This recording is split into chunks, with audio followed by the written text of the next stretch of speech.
Again, I want to give everyone a tremendous yasher koach on your siyum, and you should be zoche to go mechoyel al choyel, from strength to strength, to continue to grow in your learning, to finish many, many masechtas, and to always chazer the masechtas that you learned. But we're continuing with our discussion of Tanach. Let me just mention one final observation about the writing of the Torah. I'm going to go back a little bit on this.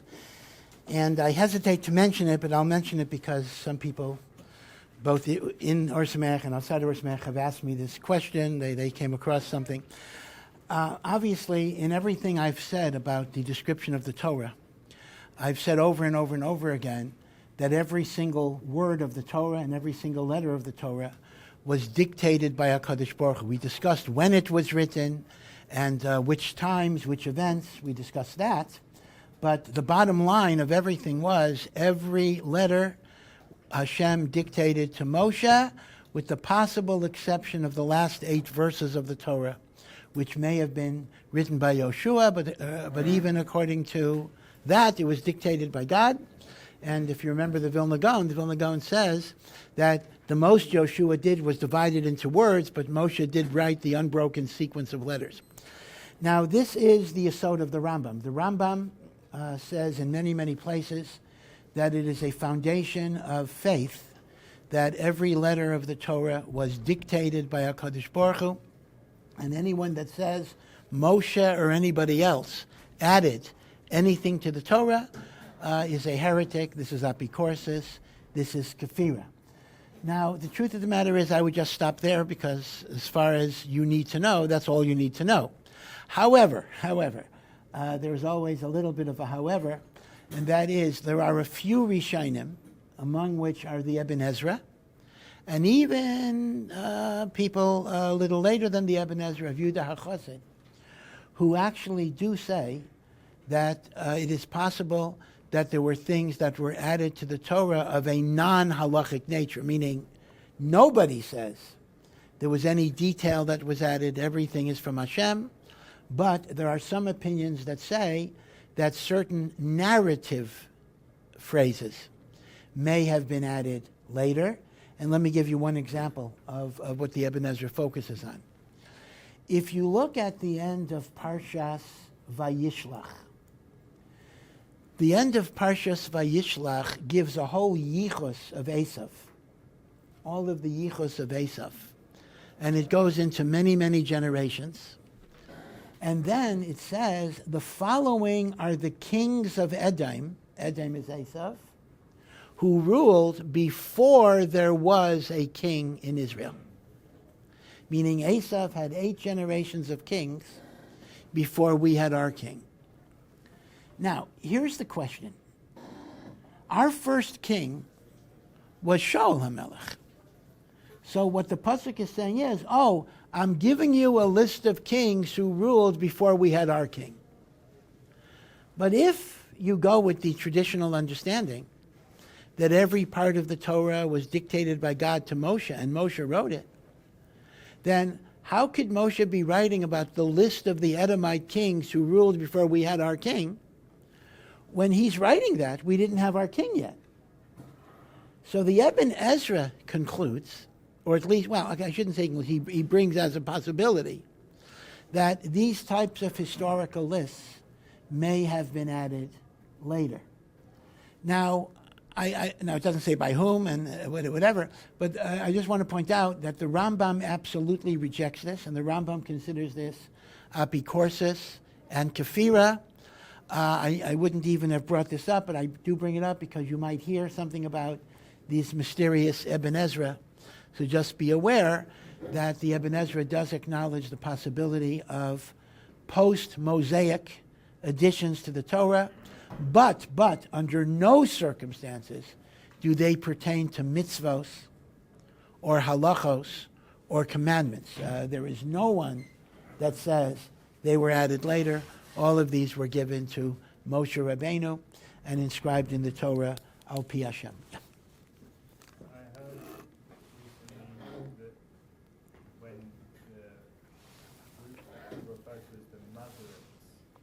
When I didn't hear you. The group referred to as the Masoretic. A Masoretic, yeah. Yeah, Mm-hmm. right. They took many Sifrei Torah and they took what was the majority girsa, let's say, Yeah. and made that official as the Sefer Torah that we have now. Is that true? Is that false? Yeah, yes. The truth of the matter is, the Gemara itself says that. The Gemara itself says that when there were multiple Sifrei Torah that had different texts, there were people who had to paskin and look at what a majority of the Sfarim said, and they were koveya that as the official text. And those people are called the Balei Masorah, the people who are in possession of the received tradition. And in scholarly language, the text that we have is called the Masoretic text, because it is based on the Balei Masorah. So the Gemara does indicate that if there are differences among Sifrei Torah, you paskin al pi rov. But again, let me just remind you, I think I had shared with you a Kabbalistic thought that even that does not mean there was a mistake in one of them, but rather these represent different tribal Sifrei Torah al pi Hashem. And then the assumption is, HaKadosh Baruch Hu's desire is that when we don't know our tribes, we should follow the majority, that is Nispashe. But it wasn't a question of one of them being wrong or the like. Remember, that was something I had mentioned to you, yeah. Sorry, Rav, could you just maybe expound on that a little more about different tribes? Yeah, I had mentioned the other day that here's the problem. You know, one of the arguments that people make that the Torah comes from God is the fact that even though we have had thousands and tens of thousands of Sefer Torahs over thousands of years, the discrepancies are minuscule. The discrepancies among Sifrei Torah are very tiny. You can count them on less than two hands, and therefore they are 99.99% the same. The question becomes, okay, they are 99.99% the same, but they are 0.01% different. So how do you explain differences unless you posit there were mistakes or breakdowns in transmission? So it's a difficulty. How do you account for some Sifrei Torah have a different, slightly different text? So I had mentioned to you a thought from the HaRav, who was a Hasidic Rebbe, he was a great Makubal, based on the idea that Chazal tell us on the last day of Moshe Rabbeinu's life, he wrote 13 Sifrei Torah. One was put in the Kodesh HaKodashim, and then each tribe got its own Sefer Torah. So that's in the Gemara itself. So the Rebbe wants to suggest that the Torahs that were written for each tribe were slightly different. Now, we don't even know the significance, but the little few differences reflect some spiritual meaning that is miyuchad for Ruvain, Shimon, Levi. So when you have Torahs with divergent texts, he wants to say it's not that somebody made a mistake. It's not that God gave X, and if you have Y, your Torah is wrong. Rather, God gave X and Y and Z. And what survives among us are different remnants of tribal Sifrei Torah. So even if halachically we use the majority reading, that does not mean, al pi Kabbalah, that the minority Torah is a bad Torah. It just means that that was miyuchad for a tribe, and we don't know which tribe, and we also don't know the meanings. Meaning, if you have, like, one example would be the word Patsua Daka. Patsua Daka is just a halacha that somebody with crushed testicles is not allowed to marry. Okay, so the word Daka, which means crushed, in some Sifrei Torah is spelled with an aleph, and in some Sifrei Torah it's spelled with a hey. Doesn't change the meaning, but it is a different letter. So according to the Kamarna Rebbe, Hashem gave both versions. Now we don't know the whole story, but Hashem gave the Aleph version to some tribes. Hashem gave the Hey version to other tribes. Why? What's the significance of the Aleph versus the Hey? We don't even know. But apparently on a mystical level, these are differences that are appropriate to the shirish, the roots of the neshama of every tribe. So this is at least Kabbalistically, this is a beautiful way to reconcile the unity and divinity of the Torah with divergent readings. Because if you posit that God gave the Torah in only one particular way, then by definition, you're acknowledging the possibility of mistakes creeping into the system. And that's a very dangerous, risky idea because that could undermine the whole notion of Masorah. It's like the old telephone game, right? You know the telephone game. I whisper something to you and it goes down the line. By the time the 10th guy gives you the message, it's totally different. But the way the Kamarna Rebbe explains it, there were no mistakes in transmission. These are literally tribal versions that HaKadosh Baruch Hu gave. So that's an interesting Kiddush. I was very happy because, I had heard this years ago, I think as a child, and I mentioned it a few times, and people always asked me for the Makor. I didn't have a Makor. I couldn't find a Makor. But finally, somebody sent me, Rav Moshe Wilson, who was just nifter a few days ago, the great Mashgiach of Torah B'das, mentioned it in a shir, and talking to his Talmud, I was finally able to get a Makor for it. So it's from the Kamarna Rav. So it's nice. Rav Moshe Wilson was just nifter, so it's nice that we say something that I learned from him that should be Le'iloi Nishmaso. Yeah. Could the rabbi perhaps expound upon the nafkamina between an ayin and the aleph? I don't know. This is not the example I gave you was Aleph and Hey. Yeah, Aleph and I. The truth is there's so much we don't know. I mean, if you look at many features in, I'll say, the Masoretic text of the Torah, so you have all sorts of features. You have Kri and Kesiv. What is Kri and Kesiv? Sometimes a word is written a certain way, Kesiv, and you pronounce it a different way. Meaning it's read one way and it's written another way. That's called Kri and Kesiv. Sometimes, quite literally, a word is read that's totally different than the word that's written.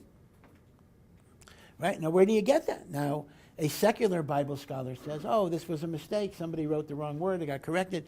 No, we believe HaKadosh Baruch Hu gave both versions. HaKadosh Baruch Hu told Moshe, write it this way and read it this way.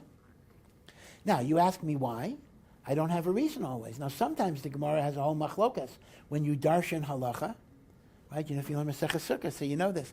If you darshan halacha, do I say yesh aim lemikra, that the mother of drasha, the mother of drasha, is based on the way the word is read, or yesh aim lamasoris, the drasha is based on the way the word is spelled.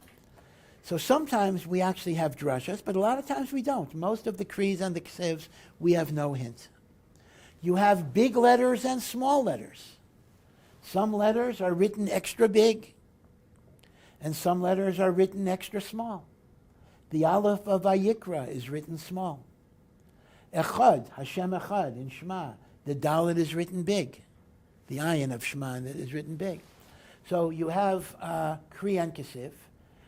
You have big letters, small letters. You have sometimes dots over letters. In the Torah, dots over letters. You sometimes have things like V'hi ben Soa Aaron is set off by two nuns that we don't even read, which are upside down nuns. These are features that Hashem told Moshe what to put in. And for the most part, we don't even know what it represents. It's quite amazing how little we know about a lot of things, because Chazal didn't always tell us, or it got lost, or whatever it is. With all the Midrashim, with all the Chazals, we don't have a comprehensive explanation of Kri and Kesiv. We don't have a comprehensive explanation of big letters, small letters. We don't have a full explanation of dots, although we have partial explanations in some of the places. And we don't have explanations of Aleph versus Hey versus Ayin and the like. But we do believe that these are all HaKadosh Baruch Hu. HaKadosh Baruch Hu dictated how to, not just what the words are, but how to spell them, how to write them, and the like. So some people have tried to write modern Sfarim on it. So you can actually get a modern Sefer that tries to explain Kri and Kesif. But it's a modern sefer. It's somebody's thoughts, somebody's chidushim and the like. But if which may be fine, perfectly good. But if you want to go back to original Makairos that explain this, there's a lot of stuff you're not going to be able to find, Pashit, which means a lot of the Torah Shabbal Peh in the course of the centuries has become lost to us, meaning we've received a lot. We have certainly received a lot. There's a lot we have not fully received, and we have to await Olam Haba, the Moshe Mashiach. The Rambam even says, when the Rambam discusses the Talmud Yerushalmi, so he mentions there's a Yerushalmi on 5 orders of the Mishnah. A Yerushalmi on Zera'im, which there is, and there isn't in the Bavli. A Yerushalmi on Moed, a Yerushalmi on Nashim, a Yerushalmi on Nezikin. So far, so good. That's 4 orders. And then he says there's a Talmud Yerushalmi on Seder Kodshim. Korbanais, Zevachim, Menachos, Chulin. Problem is, if you look in your Talmud Yerushalmi, there is no Talmud Yerushalmi on Kodshim. So what happened? We lost it. Apparently, between the Rambam and some unknown date, we literally lost a Seder of Gemara, at least Yerushalmi. That's a pretty big loss. I mean, you'll lose. I mean, this is not that, if I tell you lost the Gemara, that means I misplaced my Gemaras on the bus. Okay, that's one thing. We're talking about we lost the whole thing.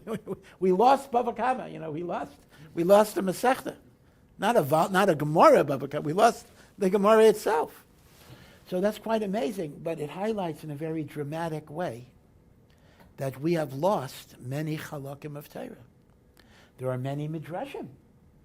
Rishonim bring that they quote Midrashim that we don't have in the Midrashim that we have. So where did they get a Medrash from if we don't have it in our Medrash? The answer is, as the Gra writes, the Rishonim had Midrashim that were lost. In the days before printing, when Svarim had to be handwritten, hand-copied, it was shaykh. There may have been one manuscript of something, it gets lost.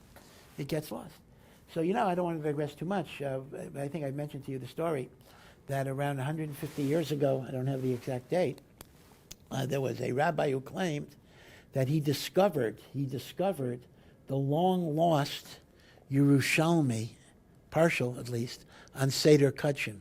He actually discovered a Gemara, Chulin, Maseches B'chayvus. And he published it, and he wrote a Rashi commentary on it, and he wrote a Tosfos commentary on it.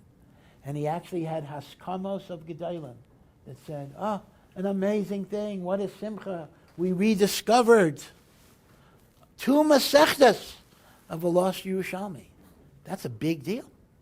It turned out that the guy forged it. It turned out to be a forgery. Now, you have to be very, very talented to forge a Gemara, and forge a Yerushalmi is even more because people are less accustomed to it, and do such a great forgery that even Gedolei Hador might be tricked, might be fooled. But it does turn out that it was a forgery, and we don't have the Yerushalmi on Kodshim. How did the forgery get uncovered? So there are 2 versions to the story. One version of the story is that the great Rogatchover guy, who was the Hasidic HaRav in the town of Rav Meir Simcha, who was the non-Hasidic HaRav, the Rogatchover, whose memory was unparalleled, said the following. He says, in every Masechta of Shas, Bavli and Yerushalmi, there is always one Amora, or Tana, who is not mentioned in any other Masechta of Shas. Meaning most Tanoim and Amoram are mentioned in many Masechtas, right? Abaya, Rava, they're mentioned everywhere. But there will be one person who's only in Brachos, not anywhere else, and one person who's only in Shabbos and not anywhere else, and one person who's in Sukkah and not anywhere else.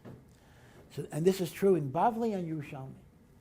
So the Rogatchover said, when I went through this Chulin and Bechoros, I didn't see a single name that was not mentioned in other Masechtas. so I know it must be a forgery. This is the rugged shower. This is the only one. The other story is a little less dramatic. The forger simply had to tell somebody. So, it's very hard not to tell somebody. You pulled off a feat. You forged a Gemara. I mean, wow, that's a pretty impressive. It's very bad, but it's a very impressive intellectual feat. You tell somebody, so that's it. What do they say? The Ksais HaChayshin writes in the Hakdama about the need to share your Hatzlacha with people. It says, even if you were taken to Gan Eden and you were shown all of Olam Haba, if you wouldn't have anybody you could tell it to, the Simcha would not be complete. This is the story they tell about a rabbi who was a golf fanatic. He had to play golf before davening every day of the year, even Shabbos. He had to play golf. So even Yom Kippur, he gets up early, goes to the golf course. He's going to play 18 holes before Shachris. So the Malachi Hashares gather together in Shemayim, and they say to HaKadosh Baruch Hu, let us strike this man dead, a Russia, on Yom Kippur, the holiest day, the day of Tshuva. He plays golf. Says, kill him. He deserves to die. So HaKadosh Baruch Hu says, let me handle it. I'll handle it better. So HaKadosh Baruch Hu handles it. The rabbi gets a hole-in-one on his first shot, which he never had in his life. So the Malachi Hashares say, this is what you do, this Russia, Marusha, you give him a hole-in-one? What is this? So Hashem says, yeah, who is he going to tell? He can't tell anybody. That on Yom Kippur he got a hole-in-one. So that's what happened with the Yerushalmi. The guy couldn't hold it in. And Memela, he told somebody, so it gets out in various ways. Again, my digression is simply to point out that there are many chalakim of Torah that we were not zeicha to have, and much of the Torah shebichsav, much of the features of the Torah, the dots, the big letters, the small letters, the kri and the kesiv, we have retained them, so we know what they have to be, but we don't always know their significance. We don't know the meaning of it. The Gemara says by Divrei Hayamim, in the first, which we'll get to eventually, the first 9 prakim of Chronicles of Divrei Hayamim are lists of names, just lists of names, yichus of shvatim, all sorts of obscure names. You don't even know what it is. In fact, they say that if you wanted to be a Talmud of the Vilna Gaon, he wouldn't accept you unless you had a geschmack for learning. You had to show that you loved Torah. If you didn't love Torah to the highest level, you couldn't be his Talmud. So what was the test? The test would be, he would give you Divrei Hayamim, just read names, Adam, starting from Adam. He says, most people find it kind of boring. I'm just reading names. Father, son, just unending list, he says. But if you love Torah, you will get a geschmack, even in reading the names. So you'd have to read it 100 times.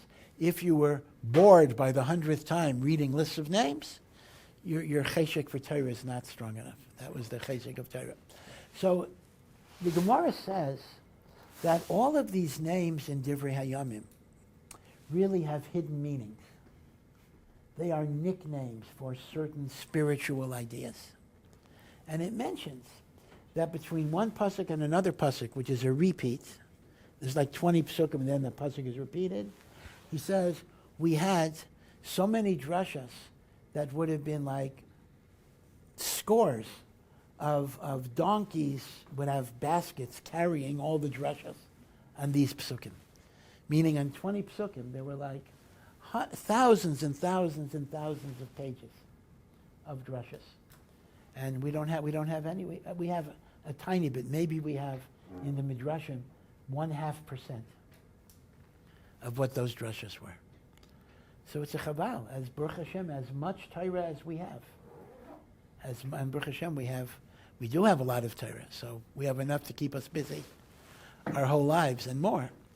But there is pashut so much that we have lost. We have lost. So a lot of the ayin and the aleph and all of those inyanim, we don't necessarily have. But anyway, I did want to mention the Ibn Ezra because, as they say, better you hear it from me than hear it from the street, because you may hear from different apikorsim who will try to undermine your faith that the Torah is from God. by bringing in what are called Post-Mosaic additions to the Torah. So the 2 points I want you to know is, number one, that is not the accepted view in Klal Yisrael.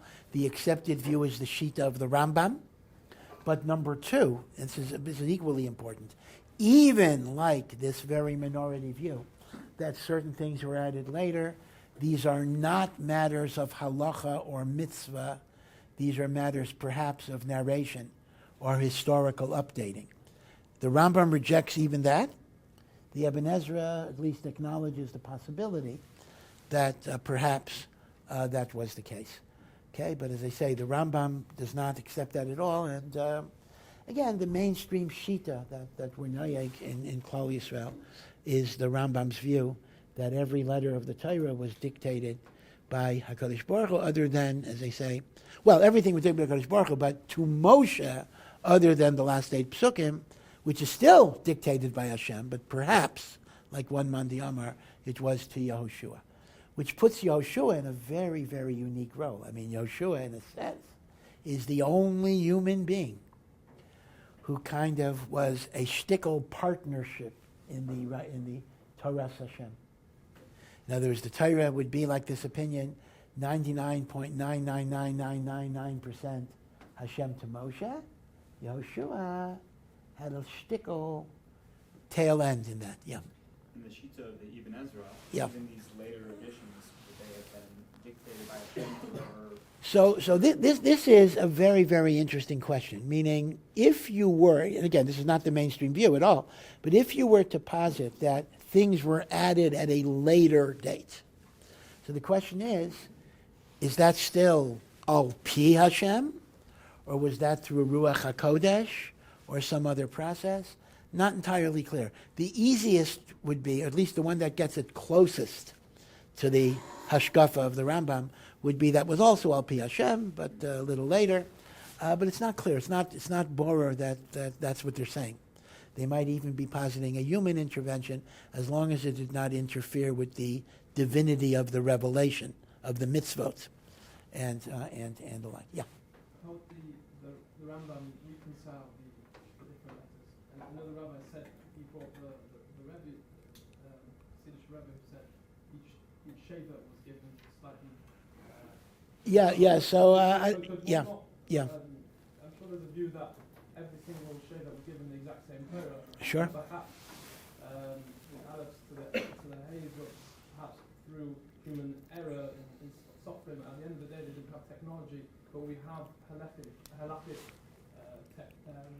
guidelines in order to determine how to which Sefer Torah is the kosher one, as you said, by majority.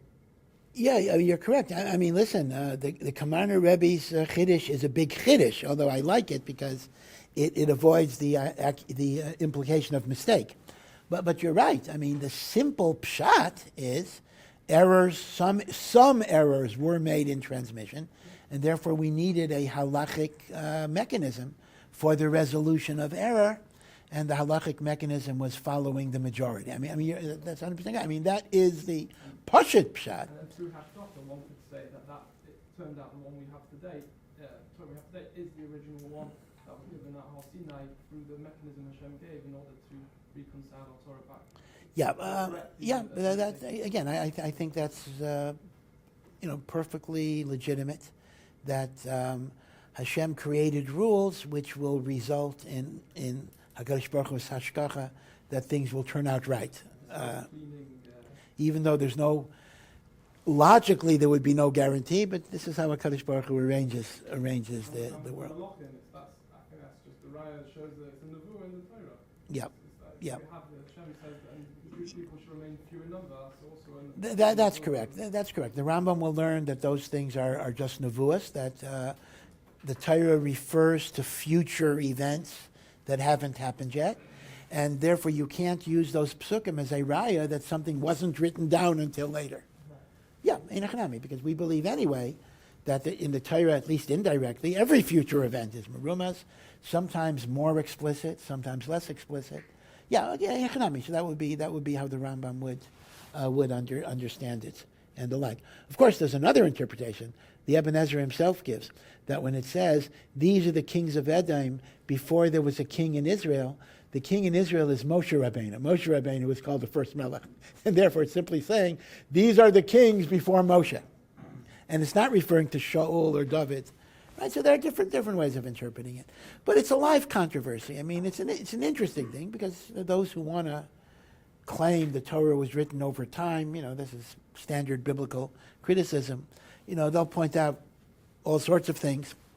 And Baruch Hashem, I mean, we have terutzim to them. I don't want to get into it, be arichos mamish, but at least be aware of the question, and then, you'll be able to find out. If you go into it and you have questions, you can ask me, and I can send you more Makaimis on it. But for purposes of our share, I prefer really just to go with the Rambam, simply because I might get fired if I go in the other direction too much. So I'm going to adkan. Okay. Any question or comment on it? Okay. All righty. What are we up to here? Okay. So now let me just mention the following. We have in the Mishnah a very interesting thing. This is Maseches Yodayim, which is in Seder Tyrus. And we have what you might call canonization controversies. The canon, it's an English word, canon is the term for the sacred books, right? So the 24 books of Tanach, Torah, Nevi'im, Kesuvim are called the canon. And when it was decided that a book belongs in Tanakh, that is called canonization. Now, you actually have machloksim in the Mishnah, machloksim among Tanoim, if certain books belong in Tanakh or certain books don't belong in Tanakh, meaning it was a machlokes if a sefer is within Tanakh. This is not a machlokes. This had never been a machlokes about the Torah. I'll give you the specific examples in a moment. Or whether it was not in Tanakh. For example, Shir HaShirim, which, of course, in our Tanakh is part of the Kesuvim. It's regarded as a holy book. But there was actually a machlokes Tanoim, if it's in or not in. Koheles, also by Shlomo HaMelech, was a machlokes. Meaning to say, it was not always a davar pashut if a book was considered holy to be included in Nach, or not holy to be excluded from Nach. And there were machloksim about this. So, what's interesting is the machlokas is expressed in a very funny way, almost a counterintuitive way. And that is, it's expressed, if touching this book will make your hands tameh, or will touching this book not make your hands tameh. One way the book is holy, one way the book is not holy. Now, if I were to ask you, okay, let's match up. In other words, it makes your hands tameh or it doesn't make your hands tameh. If it's a holy book, what would you say? And if it's a non-holy book, what would you say? So I would normally gravitate to the idea, if something, makes your hands tameh, that probably means it's not a holy book. If it's a holy book, it's not going to make your hands tameh. Wrong. Exactly the opposite. Holy books make your hands tameh. Non-holy books may make your neshama tameh, but they don't make your hands tameh. So, you pick up a novel, your hands are not tameh. You pick up, I'll discuss what this means exactly. You pick up a book of Nach or Torah, your hands become tameh. So, Chazal used Tumat Yadayim as the surrogate for discussing whether a book has Kedusha or not. So what's going on? So let's talk a little bit about Tumas Yadayim. Doraisa, there is no such concept as your hands becoming tamei. No such thing. If I touch a sheretz, a dead animal, whatever, or a dead body, I become tamei. My whole body becomes tamei. There is no musa doraisa that your hands become tamei and not your body. But midrabanan, totally, Tumas Yadayim is the Gamri midrabanan, although some say it's a very early midrabanan, as early as Shlomo HaMelech, so that's also a drabanan, that midrabanan, there are certain circumstances that your hands become tamei, and in order to be metayer your hands, you have to do netilas yadayim. Netila, you don't go to the mikveh, right? If my whole body is tamei, I got to go to a mikveh. If my hands are tamei, I need netilat yadayim. So what are the types of things that make hands tamei? So for most of us, it would be the situation of touching parts of the body that are normally covered and the like. And that's tumas yadayim. So before bread, you take off the tumat yadayim, etc. But if you have unwashed hands, so there's tumas yadayim. So tumas yadayim pasel truma. If your tamei hands touch truma, the truma is tamei, it has to be burnt. Right? Tumas yadayim, or yadayim, that are tameos, poslos, esa truma. Okay, that's the yisod. Technically, if you're more conversant, actually a lot of you guys are learning CEDAR, right? Did you get to the part, this is really, really hard. I'm wondering if how you covered it. There are sugyas in CEDAR about tumas eichlin, tuma v'taira, rishon, sheni. Did you get to that yet? Yeah, wow, that's pretty hard. So the basic idea is, tamei yadayim have a din of a sheni latuma. A sheni does not make chulin tamei. If I touch a regular apple with my unwashed hands, the apple is not tamei. But if I touch a truma apple,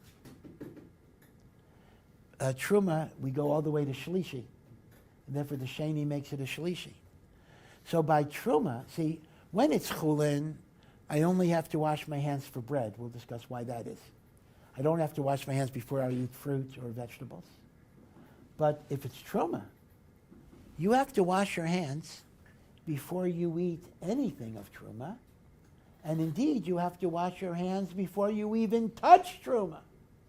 I cannot touch an apple of truma unless I do netilas yadayim, because yadayim are poslos esa truma. So let me just make very, very quickly. Here's the problem. People used to store the scrolls of Kisvei HaKodesh together with their truma. They put them in the cabinet with truma. Why? Because they said truma is called holy, kadosh, and svarim are called holy. Let me keep my kadosh svarim with my kadosh grain. What's the problem? Well, mice even eat truma. So what happens is, the mice were coming in and eating the grain, and if they were eating the grain, they would also eat or chew the Kisvei HaKodesh. Mutal bebizayin. So what did Chazal say? Chazal said, so this is what we're going to do. When you touch Kisvei HaKodesh, your hands become tamei, and that would make the truma tamei. So I wouldn't keep my Kisvei HaKodesh next to my truma, because when I reach out to get the truma, my hands become tamei, my truma becomes tamei.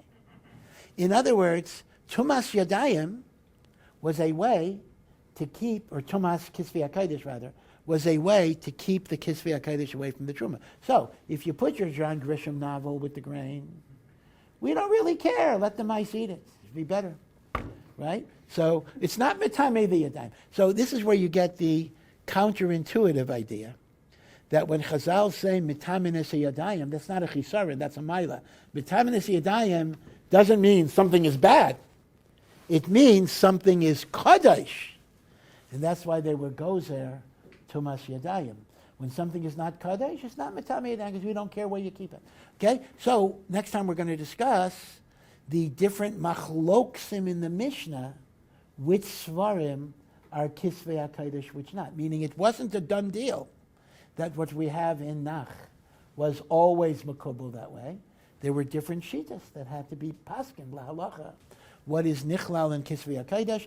And the way Chazal described it is with the unusual vocabulary, mitamin es yadayim, or not mitamin es. So it is a funny way.